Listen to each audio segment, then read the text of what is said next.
Har yili bir xil gap. Yangi yil nishonlash mumkin emas deyshadi.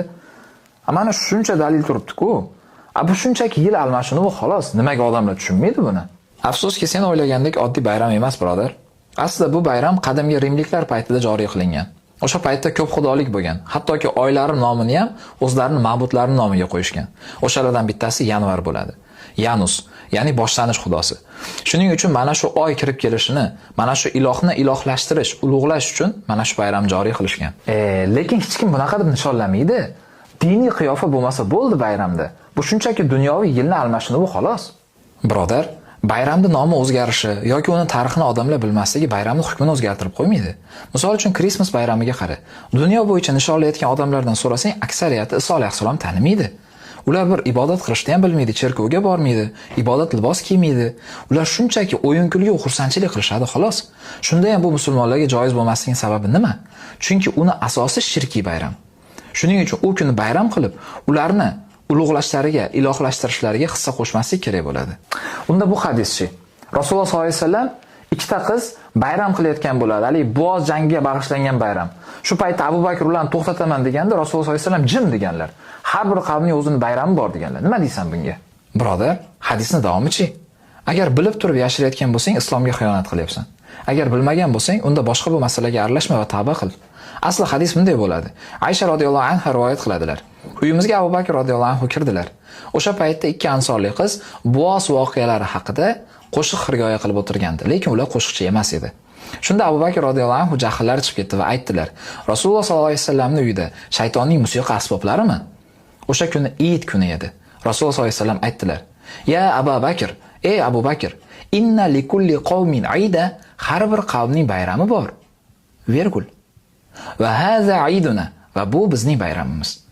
Birodar, u bizning bayram bo'lgan, boshqa qavmning bayrami bo'lmagan. Yana bir hadis borki, bu hadisning o'zi boshqa bayramlarni nishonlash mumkin emasligiga dalil bo'ladi. Rasululloh sallallohu alayhi vasallam Madinaga hijrat qilgan paytlarida u yerdagi aholining 2 kuni bo'lgan. Shunda Rasululloh sollallohu alayhi vasallam so'raganlar: "Bu qanaqa kun?" Ular aytishgan: "Biz johiliyat paytida mana shu 2 kunda o'ynab kulardik."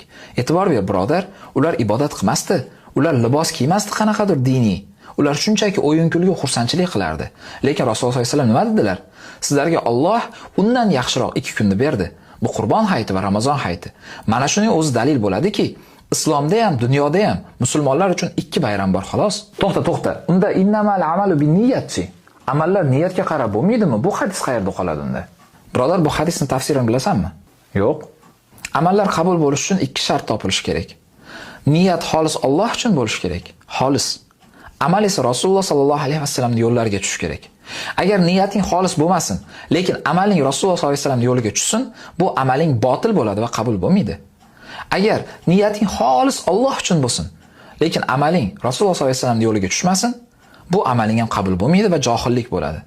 Qanaqasiga bugun men niyatim xolis deb amalimiz Rasulullohning yo'liga tushmasa, shariatga zid kelsa, qanaqasiga bu hadis bizga uzr bo'lsin?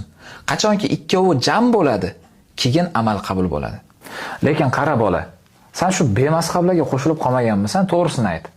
Birodar, endi bunisi ortiqcha bo'ldi.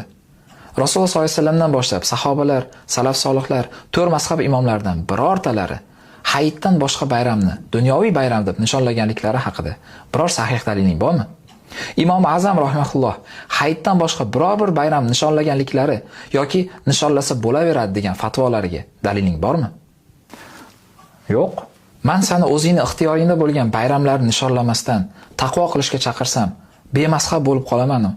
Sen na Rasululloh sollallohu alayhi vasallamga, na sahobalarga, na salaf solihlarga, na biror bir mazhab imomiga ergashmasdan turib, seni hukming nima bo'ladi? Mayli-yu, lekin ana ustoz, birodarman.